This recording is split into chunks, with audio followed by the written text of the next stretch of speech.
आउज़बिल्लाहिमिनश्शैतानिर्रजीम बिस्मिल्लाहिर्रहमानिर्रहीम। Respected valued LLB class, अस्सलाम वालेकुम। मैं प्रोफेसर अब्दुल रऊफ़ आपसे मुखातब हूँ। आज की जो हमारी क्लास है इसका जो बाकायदा आगाज़ है वो हम अल्लाह ताला के बाबरकत कुरान पाक की इस आयत से करेंगे। अल्लाह ताला सूरह आल इमरान में इरशाद फरमाते हैं, फ़मन ज़ुहज़िहा अनिन नारि वउदखिलल जन्नत फ़क़द फ़ाज़ वमल हयातुद दुनिया इल्ला मताउल गुरूर। इसका तर्जमा ये है, बस जो कोई आग से बचा लिया गया और जन्नत में दाखिल कर दिया गया, यकीनन वो कामयाब हो गया और दुनिया की ज़िंदगी तो बस धोखे का सामान है। सदक़ल्लाहुल अज़ीम। इस आयत का मुख्तसर तारफ़ ये है कि हम लोग ये समझते हैं कि कामयाबी बेसिकली क्या है। अज़ीज़ तलबा व तालबात, आजकल कामयाबी और नाकामी का जो मेयार है वो यकसर तब्दील हो चुका है। लोग समझते हैं कि जिसके पास दुनियावी मफादात की चीज़ें आ जाएँ, दौलत व जायदाद, ओहदा, बैंक, बंगला, कार आ जाएँ तो शायद वो कामयाब है। लेकिन कुरान की रूह से, शरीयत मुहम्मदी की रूह से ऐसा नहीं है। शरीयत मुहम्मदी की रूह से, कुरान मजीद की रूह से, यानी कि जो इंसान क़यामत के दिन दोज़ख से बच जाता है अपने नेक अमाल की वजह से और जन्नत में दाखिल हो जाता है, उस जैसा कोई भी कामयाब नहीं। ये कामयाबी हकीकी है, अबदी है और इसमें कोई किसी किस्म का ज़वाल नहीं है। और दुनिया में जो कुछ भी इंसान को दिया जाता है या जो कुछ भी इंसान देखता है वो ऐसा नहीं है जैसा इंसान को नज़र आता है। वो एक धोखा है। जो लोग इस धोखे में पड़ जाते हैं वो आखिरत की नाकामी उनका मुकद्दर बन जाती है।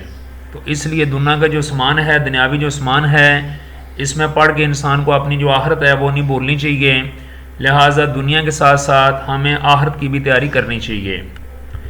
उसके बाद अज़ीज़ तलबा व तलबात, मैं ये हर अपने लेक्चर में आप लोगों को बार बार इंट्रोड्यूस करवाता हूँ कि सिलेबस ऑफ LLB पार्ट 1 क्या है। इंग्लिश इसमें आपके 100 मार्क्स की है। पॉलिटिकल साइंस इसमें 100 मार्क्स की है। Sociology 100 marks. Introduction to philosophy of law 100 marks. उसके बाद पेपर नंबर 5.1 है इस्लामिक स्टडीज़ 50 मार्क्स। पेपर 5.2 है पाकिस्तान स्टडीज़ 50 मार्क्स। और एंड पे नंबर पेपर 6 है introduction to world legal system, ये 100 मार्क्स। तो इस तरह टोटल जो मार्क्स हैं वो 600 हैं। 6 जो 100 हैं ये आपके टोटल मार्क्स हैं जो कि आपके LLB पार्ट 1 में होंगे। आपको जो एक एक दो सवाल वगैरह पढ़ाया जाता है ये बेसिकली हर सब्जेक्ट का एक सवाल होता है। जब आप लेक्चर को पूरी तवज्जो से सुनेंगे तो आप बड़े ऐसे अंदाज में इस चीज़ को समझ पाएंगे कि ये कौन सा सब्जेक्ट है और कहाँ से शुरू किया गया है। तो इसलिए आप लोग ये बिल्कुल तवज्जो के साथ लेक्चर सुना भी करें और आगे रिस्पॉन्ड भी किया करें। लिहाजा ये जहन में रखना बहुत ज़रूरी है आपका कि इन सब्जेक्ट के कम से कम आपको नाम याद होने चाहिए। और मैं कोशिश करता हूँ कि हर सब्जेक्ट का लेक्चर अलग अलग दिया जाए।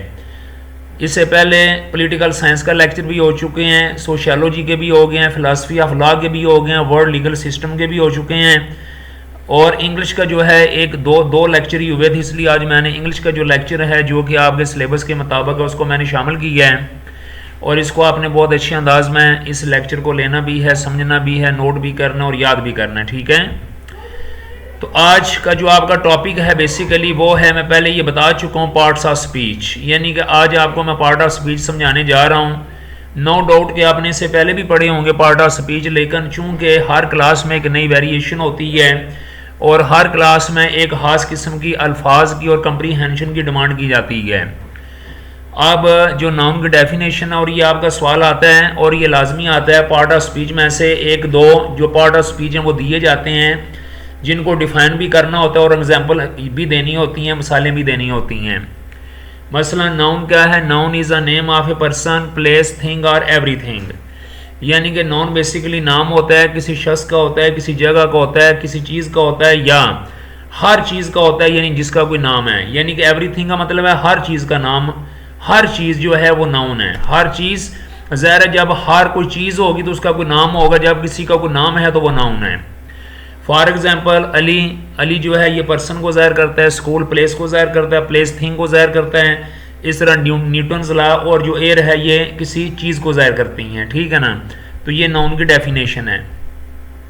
एक और इसकी डेफिनेशन है वो भी ज़रा आप देख लें। A noun is a word that names a person, place, thing और आइडिया। यानी किसी भी शख्स, जगह, चीज़ के नाम को या किसी का आइडिया का जो नाम होता है, आइडिया होता है, उसको बेसिकली नाउन कहते हैं। मसलन पर्सन में कौन कौन आएगा, जिस तरीके से, जिस अंदाज से मैंने ये चीज़ें लिखी हुई हैं, आपने भी इसी अंदाज के साथ इनको तैयार करना और इनको याद करना और इनको आपने वहाँ पर पेपर में लिखना है। तो फ़र्ज़ करें पर्सन है, इसके आगे कॉलन आप डालेंगे और आगे टीचर और डॉक्टर की मिसाल लिखेंगे।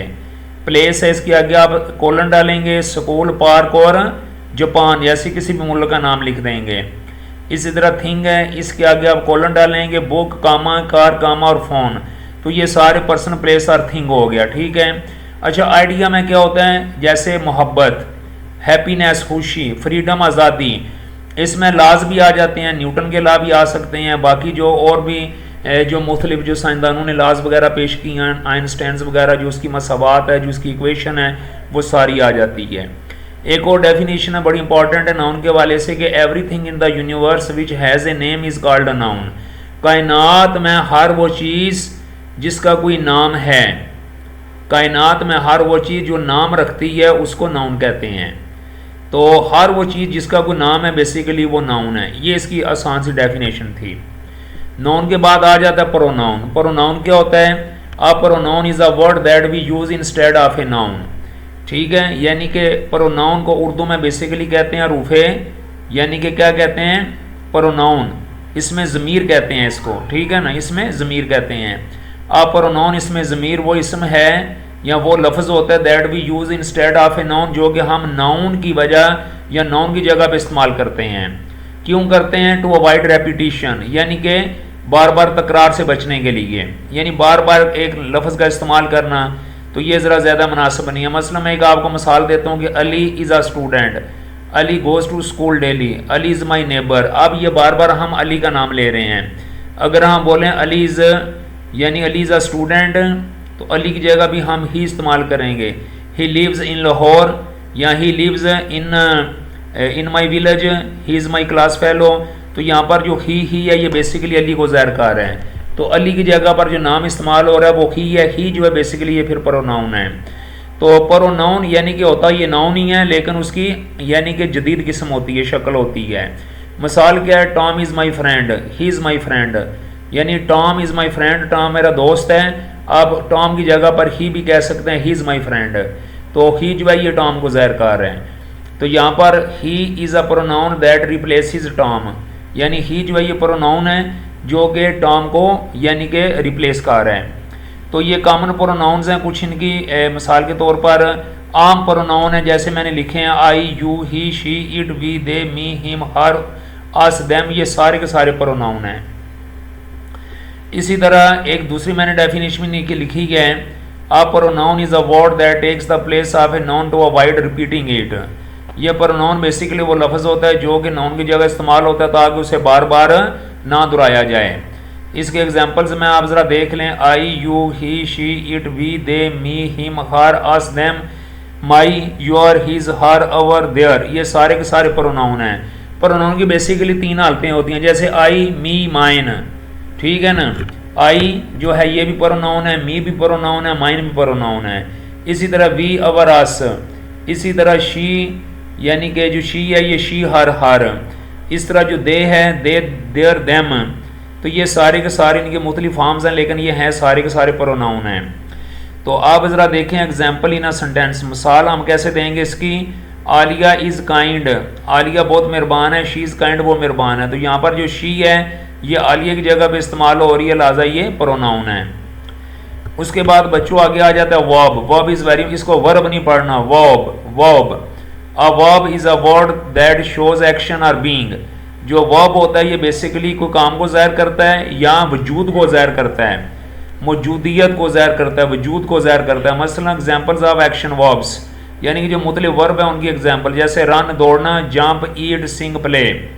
For example she runs fast, वो तेज़ दौड़ती है। इसमें जो रन्स है ये क्या है, ये सारे के सारे ये वर्ब हैं। एग्जाम्पल्स ऑफ बीइंग वर्ब्स, जो बीइंग वर्ब्स होते हैं उनकी इज, एम, आर, वाज, वर, ये जो जितने भी हैं ये भी बेसिकली वर्ब हैं, लेकिन ये इनको बीइंग वर्ब को हम आमतौर पर हेल्पिंग वर्ब भी कहते हैं। जैसे ही इज़ हैप्पी, वो खुश है, तो इस जो है इसमें ये बीइंग वर्ब इस्तेमाल हो रहा है। जिस वर्ब की दूसरी तीसरी फॉर्म होती है वो वर्ब होता है, ठीक है। उसके बाद आ गया a verb tells what someone or something does or what they are. एक जो वर्ब है ये हमें बताता है कि कोई क्या कुछ कर रहा है या वो क्या है, तो ये भी इसकी एक डेफिनेशन है। वर्ब के बाद आगे आ जाता है एडवर्ब। बेसिकली जो नाउन यानी कि जो एडवर्ब होता है ये वर्ब को डिफाइन करता है, उसको क्वालिफाई करता है, उसके बारे में हमें मजीद मालूमात देता है। मसलन an adverb is a word that tells more about a verb. एक एडवर्ब वो बेसिकली लफ्ज़ होता है जो कि हमें किसी वर्ब के बारे में बताता है। तो एड वर्ब बेसिकली ये लफ्ज़ ADD एड है और वर्ब यानी कि वर्ब में इजाफा। एड का मतलब इजाफा होता है और वर्ब यानी कि एड वर्ब यानी वर्ब के मीनिंग में इजाफा, इसका मतलब होता है कि वर्ब के मीनिंग में इजाफा, एड वर्ब। तो अब इसकी कुछ मिसाल है, यानी कि it can also tales more about an adjective और एन अदर एडवर्ब।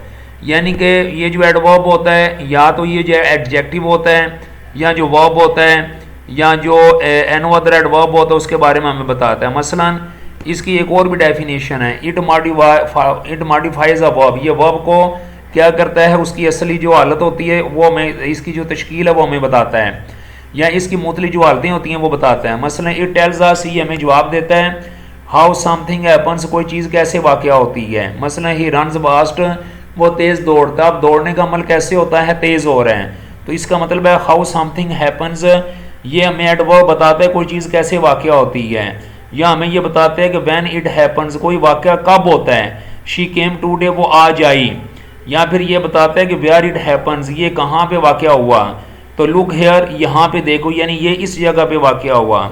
या ये जवाब देता है हाउ ऑफन इट हैपन्स, कितनी मरतबा ये वाक़या होता है, तो इसका जवाब है दे ऑलवेज स्माइल।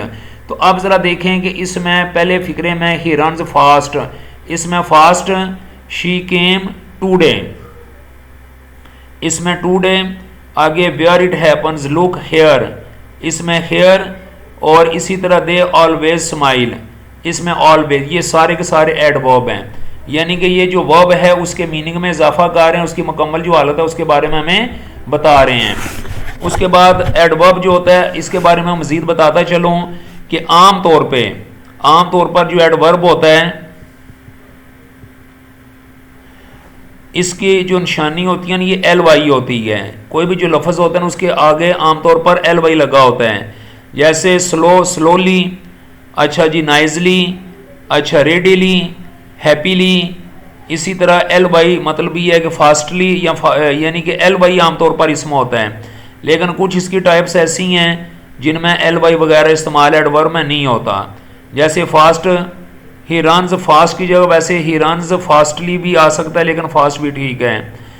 इसी तरह ये जो टूडे है, इसी तरह ये जो हेयर हैं, और इसी तरह जो ऑलवेज है, तो ये भी मिसाल के तौर पर मुख्तलिफ टाइप्स में हैं जो एडवर्ब की इस्तेमाल होती हैं। आपको पता होगा एडवर्ब जो होता है एडवर्ब ऑफ मैनर होता है, एडवर्ब ऑफ यानी कि मैनर के अलावा फ्रीक्वेंसी भी होता है। तो ये सारे एडवर्ब जो, इसलिए मैंने वो मुख्तलिफ इसकी शक्लें यहाँ पर इस्तेमाल की हैं। लेकिन आसान फॉर्म में आप ये कह सकते हैं कि जो एडवर्ब है बेसिकली ये कोई भी लफ्ज़ के आगे LY लगाए ना तो आमतौर पर एडवर्ब वो लफ्ज़ बन जाता है। मैं इसकी आसान मिसालें आपको और भी दूंगा जो कि आप अभी अपने पास कापी पे नोट करें। मसलन ही रन्स फास्टली, वो तेज़ी से दौड़ता है। ही स्पीक्स फ्लुएंटली, वो बड़ी तेज़ी के साथ, रवानी के साथ बोलता है, इसमें फ्लुएंटली। फिर उसके बाद ही वॉक्स स्लोली, वो आस्ता चलता है, इसमें लफ्ज़ स्लोली। फिर इसी तरह the children are making a noise, या making a noise in the classroom,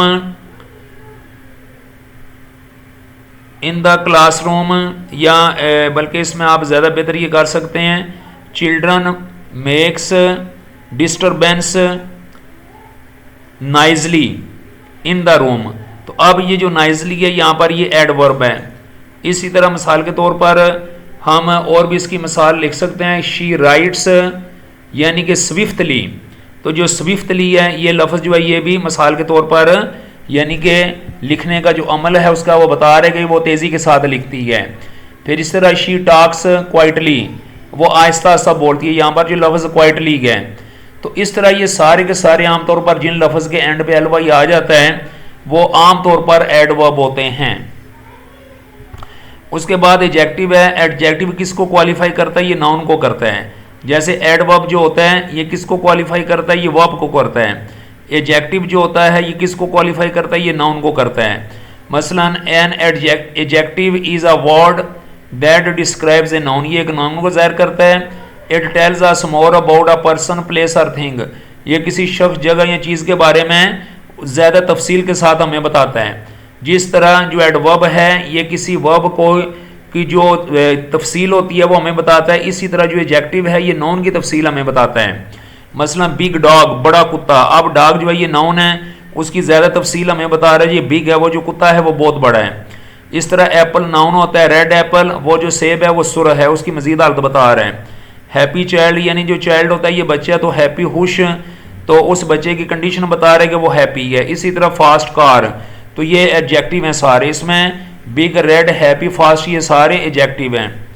उसके अलावा एडजेक्टिव्स आंसर क्वेश्चंस लाइक, यानी कि जो एडजेक्टिव्स होते हैं वो ये इस तरह के सवालात के जवाब देते हैं। जैसे व्हाट काइंड, क्या किस्म है। ए टॉल बिल्डिंग, लंबी यानी कि वो यानी कि बहुत ही ऊंची यानी कि वो इमारत है। हाउ मैनी, कितने, तो इसका 3 एप्पल्स, 3 सेब हैं। विच वन, कौन सा। दैट बुक, वो। तो मकसद ये है कि ये इन सवालात के जवाब देते हैं। अगर आप ये याद कर लें तो ठीक है, वरना डेफिनेशन और उसकी मिसाल ही काफ़ी है।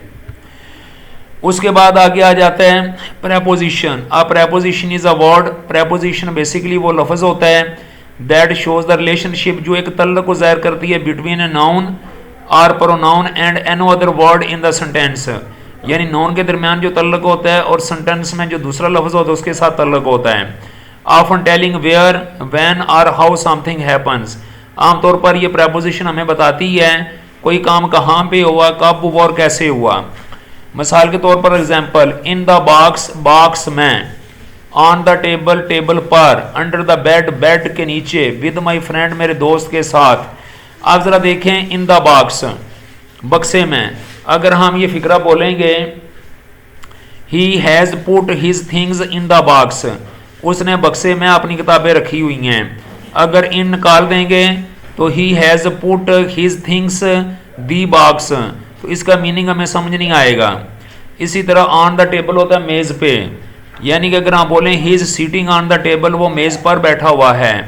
तो आप ज़रा देखें, अगर हम ऑन नहीं लगाएंगे, he is sitting on the table के बजाय बोलेंगे he is sitting the table, तो ये फिक्रे का हमें सेंस ही नहीं समझ आएगी। प्रेपोजिशन की एक और डेफिनेशन भी है। A preposition is a word that makes sense of a sentence. Preposition वो लफ्ज़ है जो कि हमें सेंटेंस के मुकम्मल मीनिंग के बारे में आगाही देता है। तो अब इसमें देखें ना, इसकी पोजीशन के बारे में एक ये भी है कि it tells us about the position of a sentence या ऑफ ए सब्जेक्ट, तो यानी सब्जेक्ट जो उसकी पोजीशन क्या है उस बारे में हमें ये इसका यानी कि जवाब ही हमें मिलता है। अब ये चीज़ है जी under the table, the cat is under the bed, तो अगर आप बोलें the cat is under bed, तो ये बात यानी कि द कैट दी बर्ड, तो इस बात बेड इस बात की हमें समझ नहीं आएगी। लिहाजा हम जब बोलेंगे the cat is under the bed, तो अंडर लफ्ज़ हमें बताएगा कि जो बिल्ली है वो बेड के नीचे है। तो he is talking with my friend, he is talking my friend, ये बात समझ नहीं आएगी। He is talking with my friend, तो जो विद है इससे हमें क्लियर होगा कि वो किसके साथ बातें कर रहा है। तो इसी तरह ये आगे example in a sentence, the cat is under the chair, under shows where the cat is, यानी कि अंडर ज़ाहिर करता है कि बिल्ली कहाँ पे है। तो ये बच्चों प्रेपोजिशन है जिसमें किसी भी जो सूरत हाल है, जो नाउन है, उसकी जो पोजीशन होती है उसके बारे में हमें आगाही होती है, उसके बारे में हमें पता चलता है। तो ये तो नंबर 6 हो गया। आगे बच्चों नंबर है 7, कंजक्शन। कंजक्शन लफ्ज़ निकला कंजंक्ट्स। कंजक्शन का मतलब होता है दो चीज़ों को आपस में जोड़ना, इसको जॉइनिंग वर्ड्स भी कहते हैं। कंजक्शन को क्या बोलते हैं? जॉइनिंग वर्ड्स भी कहते हैं। A conjunction is a word, conjunction वो लफ्ज़ होता है दैट कनेक्ट्स वर्ड्स, जो अल्फाज को जोड़ता है। फ्रेजेस, मोस्टली जो फ्रेज हैं उनको जोड़ता है और सेंटेंस या सेंटेंस को जोड़ता है। तो आमतौर पर क्या होता है, कॉमन कंजक्शन कौन से हैं, and, but, or, so, because. अब जरा देखें कि बाज़ का 2 सेंटेंस होते हैं उनको जोड़ना होता है, बाज़ का 3 होते हैं उनको जोड़ना होता है, जिसको सिंथेसिस भी कहते हैं, 2 या 2 से ज़्यादा लफ्ज़ों को आपस में जोड़ना। ये बड़ी एक इम्पॉर्टेंट टेक्निक होती है, और ये जो अगर आप लोग if you want to speak English fluently you must be aware about the proper use of the conjunction. Proper use of the conjunction is very important for you, because at every step of your speaking you need a conjunction. If you have the ability to use the conjunction properly, then there will be no problem to speak you for English. Understand? No problem for you speaking English. ये याद रखना मेरी बात। तो क्या है कि and, अब फर्ज करें एंड का हम एक कंजक्शन बनाते हैं कि ये कैसे कंजक्शन के तौर पे काम करता है। हम कहते हैं कि Ali and his brother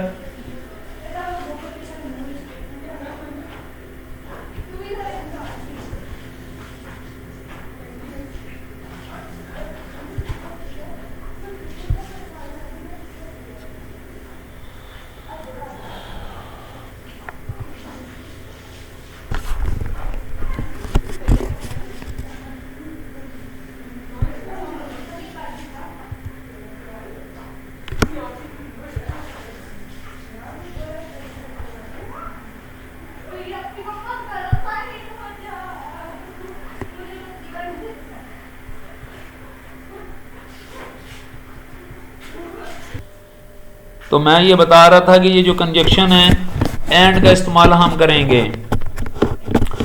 Ali is a good doctor and his mother is also a good teacher. Ali एक अच्छा डॉक्टर है और उसकी अम्मी एक अच्छी उस्ताद है। अब ये 2 फिक्रों को जोड़ने के लिए मैंने एंड का बीच में इस्तेमाल किया, तो इसने कंबाइन कर दिया, कनेक्ट कर दिया, जोड़ दिया 2 फिक्रों को, यानी कि Ali is a good doctor and his mother is a good teacher. And ने 2 फिक्रों को आपस में जोड़ दिया। इसी तरह जो लफ्ज़ बट है इसका हम इस्तेमाल करेंगे, he tried best but failed. He tried best, उसने बहुत कोशिश की, बट फेल्ड, लेकिन वो नाकाम हो गया। लेकिन वो क्या हो गया, नाकाम हो गया। अब इसमें बट का इस्तेमाल आ गया, बट ने 2 फिक्रों को जोड़ दिया। ही ट्राइड हार्ड, यानी उसने बहुत मेहनत की, बट ही फेल्ड, लेकिन वो नाकाम हो गया। तो लेकिन ने बट ने 2 फिक्रों को जोड़ दिया। इस तरह जो आर है, आर का भी इसी तरह इस्तेमाल है। You must go to the picnic or your elder brother, यानी you must go to the picnic or your brother, यानी कि you must go to the picnic, आपको जरूर पिकनिक पे जाना चाहिए, आर यूर ब्रदर, या आपके भाई को जाना चाहिए। तो जो आर है इसने 2 फिक्रों को जोड़ दिया। इसी तरह सो है, सो का आप ये कह सकते हैं, इसका भी आप फिक्रे बहुत सारे बना सकते हैं। He has heard from his parents that work makes a man successful, so he tried to work hard, यानी कि उसने अपने वालिदैन से ये बात सुनी थी कि मेहनत करनी चाहिए, इसलिए उसने मेहनत करनी शुरू कर दी। तो सो जो है ये बीच में, यानी कि आप लगा के 2 फिक्रों को आपस में जोड़ सकते हैं। ही इज काइंड या his father was kind, so he is also kind. His father was kind, उसका बाप बहुत मेहरबान था, so he is also kind, इसलिए वो भी बहुत मेहरबान है, यानी जो उसका बेटा वो भी, so his son is also very kind, इसलिए उसका बेटा जो है वो भी बहुत मेहरबान है। तो ये जो सो है यहाँ पर भी हम इस्तेमाल कर सकते हैं, यानी 2 को जोड़ने के लिए। Because he did not come to school, वो स्कूल नहीं आया, बिकॉज ही वॉज इल, क्योंकि वो बीमार था। या आप ये भी कह सकते हैं he was ill so he did not come to school, यानी सो ऊपर वाला जो कंजक्शन है वो मैं इस्तेमाल कर रहा हूँ। ही वॉज इल, वो बीमार था, so he could not come to school, इसलिए वो स्कूल नहीं आ सका। और बिकॉज का he could not come to school, या यानी कि आप ये कह सकते हैं because he was ill, he could not come to school because he was ill, क्योंकि वो बीमार था। तो इस तरह आप एक दूसरे के साथ ये फिक्रे जो हैं, ये कंजक्शन जो है, ये बिकॉज और सो, ये सारे आप बना सकते हैं। आप ये भी कह सकते हैं ही, यानी कि आप बिकॉज का ये भी बना सकते हैं कि ही गॉट गुड, यानी कि रिजल्ट फ्राम हिज, यानी कि हिज एग्जामिनेशन, यानी कि उसका जो रिजल्ट है ये इम्तहान में बहुत अच्छा आया। सो ही परसोडिड टू अदर स्टूडेंट्स, इसलिए उसने जो बाकी स्टूडेंट हैं उनको तरगीब देना शुरू कर दी। और आप ये भी कह सकते हैं he persuaded to the students, उसने दूसरों को तरतीब देनी शुरू कर दी तरगीब, because his result was excellent, क्योंकि उसका नतीजा बहुत बेहतरीन था। तो ये मतलब यह है कि अगर आप एक तरफ फिक्रा बनाएंगे तो सो का इस्तेमाल होगा, अगर उसी को रिवर्स करेंगे तो बिकॉज का इस्तेमाल होगा। इसलिए मैंने ये इस तरह के फिक्रे ज़रा सोचे हैं, सोच के आपको बताए हैं। तो अब ये नीचे एग्जाम्पल भी एक दो लिखी हुई है। I like apples and bananas, इसमें जो एंड है ये कंजक्शन इस्तेमाल हो रहा है। She was tired but she kept working, वो बहुत थकी हुई थी लेकिन वो काम करती रही, या उसने काम जारी रखा। तो बट जो है ये भी यहाँ पर दो फिक्रों को आपस में जोड़ रहा है। अच्छा, उसके बाद आगे आ जाती है बात इंटरजेक्शन। इंटरजेक्शन है ये नंबर 8 पार्ट ऑफ स्पीच है। It is also very important. और आपके जो पेपर हैं इसमें आम तौर पर 4 ज़्यादातर आते हैं, ये मैं आपको बताता चलूँ। जो आपका LLB का इंग्लिश का पेपर है उसमें आम तौर पर या तो वो प्रेपोजिशन डाल देते हैं, या फिर वो एडवर्ब डाल देते हैं, और एडजेक्टिव डाल देते हैं, और इंटरजेक्शन और कंजक्शन, ये 5 जो है ये बहुत इंपॉर्टेंट हैं। इनमें से कोई भी वो डाल सकते हैं। An interjection is a word or phrase that shows strong feeling or sudden emotions. जो इंटरजेक्शन होता है ये वो लफ्ज़ होता है या वो फ्रेज होती है जो कि सख्त किस्म के या मजबूत किस्म के जो आपके जज्बात होते हैं, गहरे जज्बात जो होते हैं, या आपके अचानक जो यानी कि आपके अचानक जो जज्बात होते हैं, जो गहरे जज्बात होते हैं या अचानक जो जज्बात होते हैं, उनको बेसिकली ये ज़ाहिर करता है, या ये वो लफ्ज़ होता है। इसकी एग्जाम्पल क्या है? एग्जाम्पल है इसकी ब्रावो, अलास, हुर्रा, शीट, ओफ, वाओ, ओ नो, ये सारे के सारे इसके इंटरजेक्शन हैं। और इसकी एग्जाम्पल्स जैसे वाओ, दैट वाज अमेजिंग। अब जिस एक बात ये जहन में रखने की है कि जब भी आप इंटरजेक्शन का लफ्ज़ लिखेंगे उसके आगे साइन ऑफ एक्सक्लेमेशन ज़रूर आपने डालना है, और उसके बाद जो आगे लफ्ज़ आपने स्टार्ट करना है सेंटेंस, उसका पहला हर्फ कैपिटल डालना है।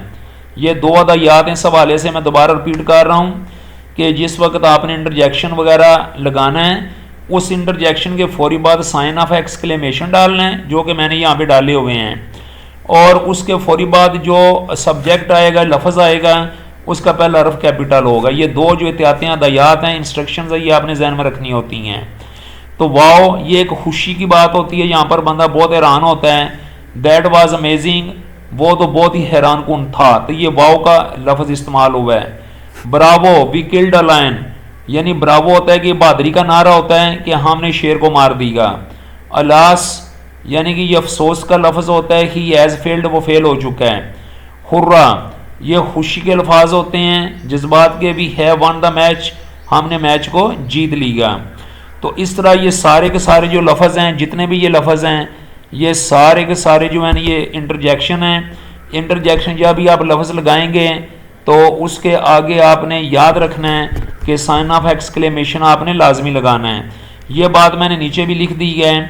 इंटरजेक्शन ऑफन स्टैंड्स अलोन और followed by an exclamation mark. Interjection offer stand alone, आमतौर पर ये अकेला लिखा जाता है और इसके बाद आमतौर पर एक्सक्लेमेशन मार्क जो होता है ये लाजमी डाला जाता है। जैसे वाओ मैंने अकेला लिखा, ब्रावो अकेला लिखा, लास अकेला, हुर्रा अकेला, और आगे साइन ऑफ एक्सक्लेमेशन डाला। आगे आप ये अगर आगे सेंटेंस हो तो ठीक है, ना भी हो तो फिर भी इनके बाद जो होता है ना, ये आपने हर सूरत और लाजमी साइन ऑफ एक्सक्लेमेशन डालना होता है जब आप साइन ऑफ एक्सक्लेमेशन डालेंगे तो वो इंटरजेक्शन बन जाएगा। और इंटरजेक्शन जैसा कि मैंने आपको शुरू में बताया है कि जो इंटरजेक्शन है बेसिकली ये क्या है, ये सडन फीलिंग आपके होते हैं, सडन इमोशंस होते हैं जिनको ज़ाहिर करता है। तो आपका ये जो पेपर है इंग्लिश का, इसमें ये आमतौर पर 4-5 जो इम्पॉर्टेंट पार्ट ऑफ स्पीच हैं ये आते हैं।